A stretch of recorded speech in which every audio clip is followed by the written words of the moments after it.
नमस्कार। आज का चंद्र मकर का है और नक्षत्र श्रवण है और रात को पंचक बैठेगा, या कह सकते हैं कल सोमवार की सुबह को, दिन शुरू होने के पहले अंतिम प्रहर में।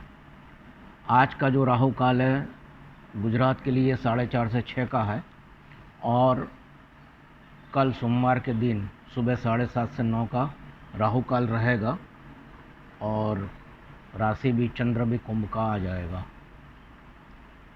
थोड़ा क्षमा चाहूँगा कि कल का वीडियो में आवाज़ मेरा धीमा था, लेकिन आज वो शिकायत नहीं रहेगी। और आवाज़ धीमा था तो उसके लिए वो वीडियो मैंने शेयर नहीं किया था, और जो बातें उसमें बोली थी आज लगभग फिर से उसको दोहरा देता हूँ, ताकि जो कल आवाज़ कम थी उसकी वजह से समझ में नहीं आया हो तो बात समझ में अच्छे से आ जाए। अप्रैल सीरीज़ गुरुवार 28 तारीख को पूरी होएगी और जो शुक्रवार के दिन बाज़ार बंद रहे फेड के इंटरेस्ट रेट बढ़ने के उसमें, तो जो कारण है वो वही के वही कारण फिर आ रहे हैं और वो कारण बन के बाज़ार को गिरा रहा है या चढ़ा रहा है जब तक उसका क्रियान्वयन नहीं हो रहा है। अब जैसे LIC का इशू आने का बाकी है, TCS का बायबैक का ऑफ़र आ गया, तो जो बाकी है जो आने वाला है वो तो हो चुका या हो जाए तब उसकी इफ़ेक्ट आनी चाहिए, लेकिन उसके न्यूज़ से मोमेंटम बन रहा है और मार्केट में उसका असर आ रहा है। अब उसमें जो FII की सेलिंग है वो भी एक फैक्टर बनता जा रहा है। 2021 के फाइनेंशियल ईयर में 92,729.52 हज़ार करोड़ का सेलिंग था, तो उसके सामने खाली 2022 के 4 महीने में, मतलब वो साल देखते हैं अपने फाइनेंशियल ईयर नहीं, जनवरी टू दिसंबर, और अभी के जो 4 महीने हैं तो उसमें जो सेलिंग का आंकड़ा आया है वो 1,59,553.96 हज़ार करोड़, मतलब 172% ज़्यादा हो गया है कि 92,000 में तो पूरा 100% और उसके ऊपर भी 72% उतने की सेलिंग हो गई है और वो सेलिंग रुकने का नाम नहीं ले रही है। आप किसी भी समूह का शेयर उठा के देखिए तो उसमें आपको NSE पे किसकी होल्डिंग कितनी है वो आंकड़ा मिलता, तो कम से कम 15 से 20% एवरेज होल्डिंग FII की रहती है। तो FII की होल्डिंग भी है, FII सेलिंग भी कर रहे हैं और मार्केट गिर रहा है, चढ़ रहा है, और जो बेच के गए हैं उनको फिर वापस आना पड़ेगा। ऐसा मैं एक नॉर्मल लॉजिक से सोचता हूँ कि अपने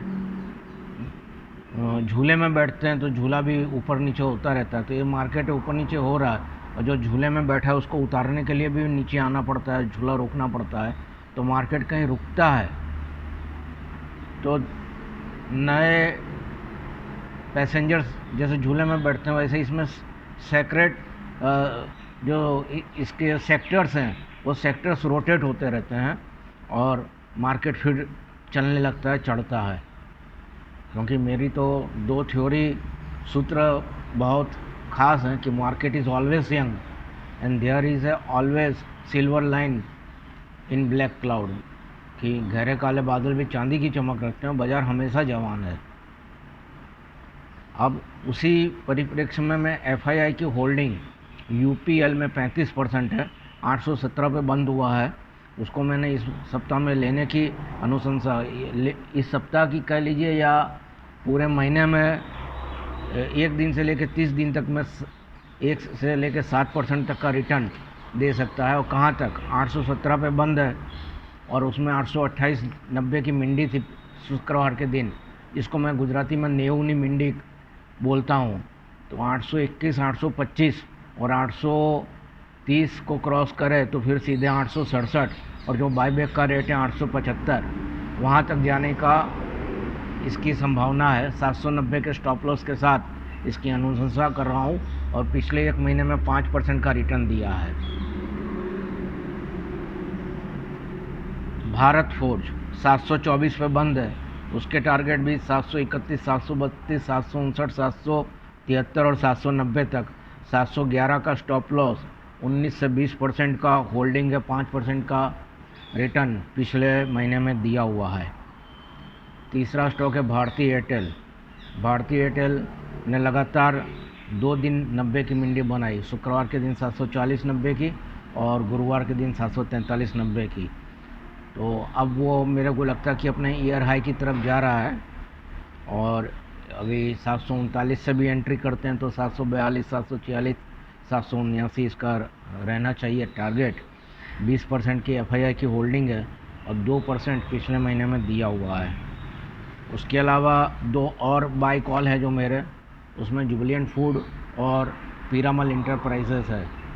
और जो बुल स्प्रेड स्ट्रेटेजी की बात मैं हमेशा इतवार के दिन करता हूँ कि एक कॉल बुल स्प्रेड स्ट्रेटेजी में दूंगा, तो उसमें LTI Larsen and Toubro infotech, LT infotech, जो शुक्रवार का बाज़ार बंद है फिर भी ग्रीन में बंद आया है, हरे में बढ़ के बंद आया है, लेकिन उसी का मेरे को नीचे में 4400 तक का स्तर दिख रहा है। तो मैंने इसमें फुट लेने की अनुशंसा इसमें किया है, या मतलब सर पे मारो माथे बेचो, अपने पास स्टॉक में है तो एक बार निकल जाओ, नीचे से लेने को फिर मिलेगा तो फिर लीजिएगा। पिछले सप्ताह रिलायंस और मारुति ने अच्छा परफॉर्मेंस दिया।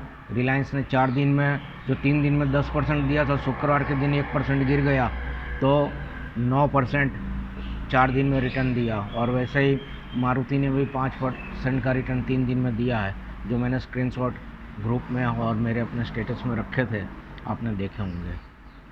तो जैसा बोला कि मंथली एक्सपायरी और फाइनेंशियल ईयर का पहला मंथ पहली एक्सपायरी है, और जो कारण बन रहा है, समीकरण बन रहा है, कहीं से भी कहीं सपोर्ट मिलता हुआ नहीं दिखता है।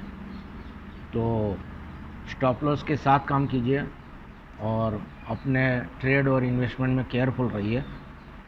और पूरा वीडियो देखिए, लाइक कीजिए, सब्सक्राइब कीजिए और अपने कमेंट्स में जो अपनी राय हो वो भी व्यक्त कीजिए।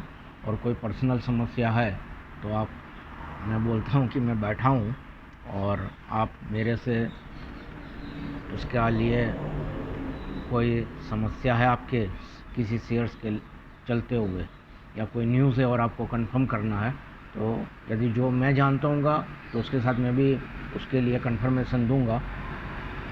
नमस्कार।